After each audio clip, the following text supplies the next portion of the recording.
Okay, so well, we've talked quite a lot about investors over the last couple of days, and this is a real session where we can really get into this topic. I think it is crucial, so I'm really looking forward to hearing the papers.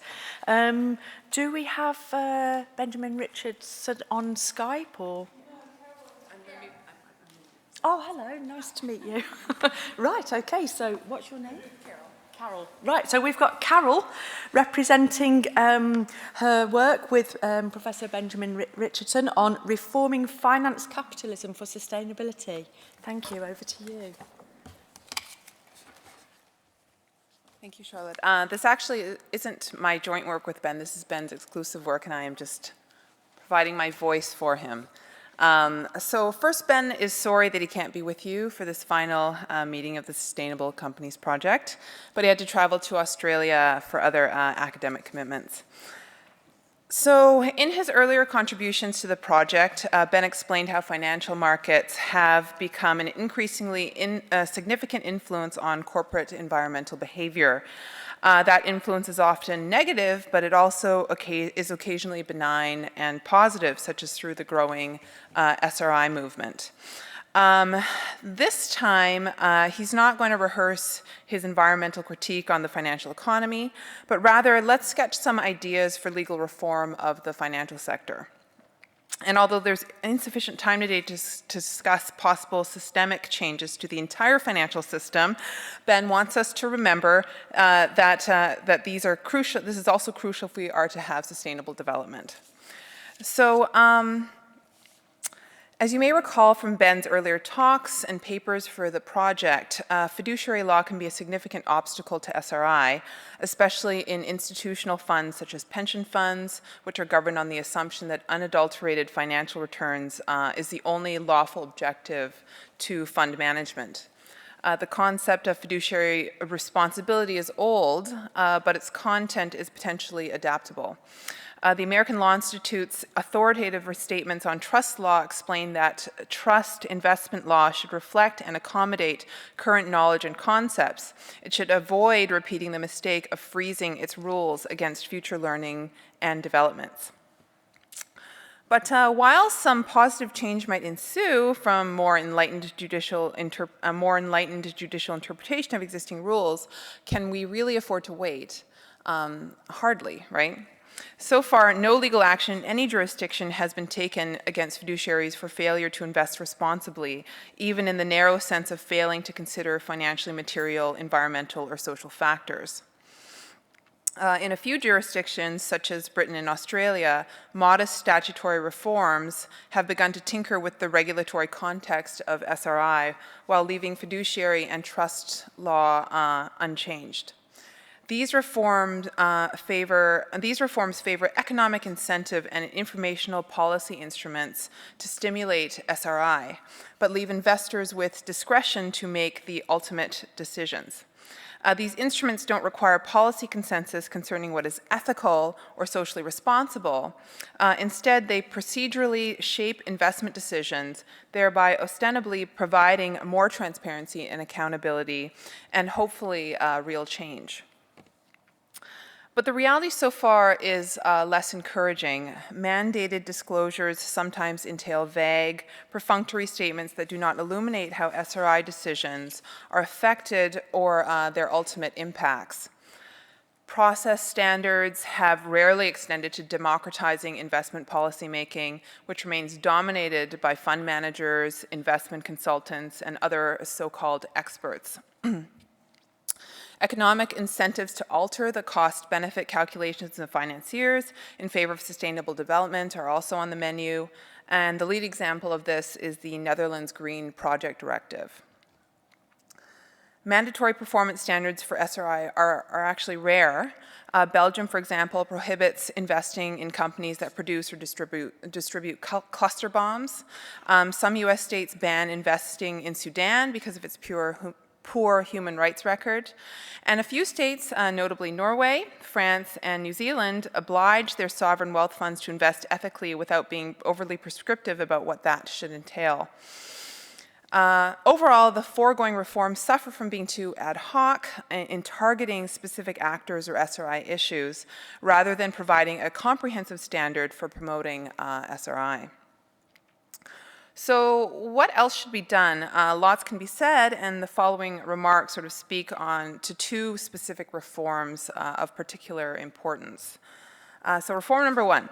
We need to modernize fiduciary financial law to recognize the symbiotic relationship between the sustainability of the economy and those who invest in it. We should reformulate the duty of prudent investing in order to shift the market convention towards an enlightened, long-term focus that incorporates respect for the environmental conditions that underpin a prosperous investment universe.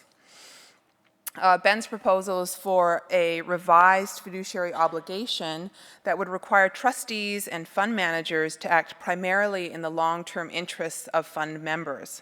This would help alter beliefs concerning the value of long-term behavior, which eventually may become an investing norm internalized in the organizational culture of financial institutions. We also need a parallel fiduciary obligation on directors of non-financial companies, as some other participants in the project have advocated. Implementation of this reform could be facilitated by a cognate duty on financial institutions to report periodically on their progress in acting for the long term.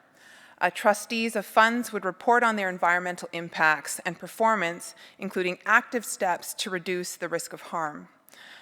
This information would not only help regulators to supervise compliance, it should also help underpin a more informed ethical dialogue within funds for SRI. The principal challenges in reformulating the prudent investment duty toward a long-term standard is whether and how any limits should be set to the parameters of long-term and the remedies available to aggrieved parties. Whether an investment portfolio is in fact successfully managed for such a time frame might only be known with the benefit of hindsight many decades from now, at which point any available legal remedy might be nugatory. Therefore, a workable duty of long-term investing would need to be embellished with prophylactic rules that set performance standards for fiduciaries today. These standards could include to conduct environmental risk and impact studies on proposed investments, incorporate ESG information into portfolio management, make positive investments in environmental technologies and green businesses among various possible indicators of a sustainable investment portfolio. And both fund member beneficiaries and regulators should have standing to ensure compliance with such standards. There are also a range of other collateral measures that should be adopted to incentivize long-term investing. For example, an excise tax on securities transactions and modification of capital gains tax rules could help incentivize long-term investing. Company law could reward long-term shareholders with weighted voting rights, while excluding from voting the shares acquired through opportunistic borrowing or equity swaps. And a reassessment of financial reporting obligations is also necessary to reorient investors and other market participants to long-term value. Requiring disclosure of information to markets relating to long-term values would help mitigate the myopic culture of financial markets. 1 minute. Okay. Reform number two. Also, a space within and among financial institutions is needed to allow for consultation, debate, and reflection on how to practice long-term investing for sustainability.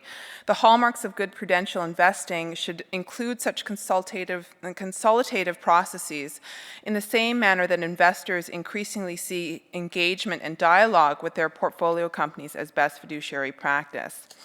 Further considerations that behoove us to reform in this direction are that dialogue facilitates consideration of sustainability and other ethical issues in a local context and to allow for human agency. Given the plurality of values at stake in SRI, processes that promote critical reflection and dialogue may, at best, help promote congruence of viewpoint or at the very least ensure greater accountability and legitimacy for the investment decisions taken. The notion of prudential investing, as earlier discussed, should be understood to include appropriate consultation with and disclosure to fund members about any investment policy that raises important ethical and sustainability issues.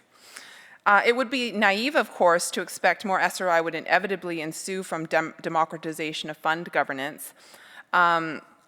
Thus, complementary reforms, such as obliging financial institutions to take measures to not only inform their members about their SRI policies, but also involve them in making such policies through surveys and questionnaires, and having representatives on governing boards are important. Furthermore, we need one paragraph. Furthermore, we need participation from actors who are less likely to be motivated by financial self-interest.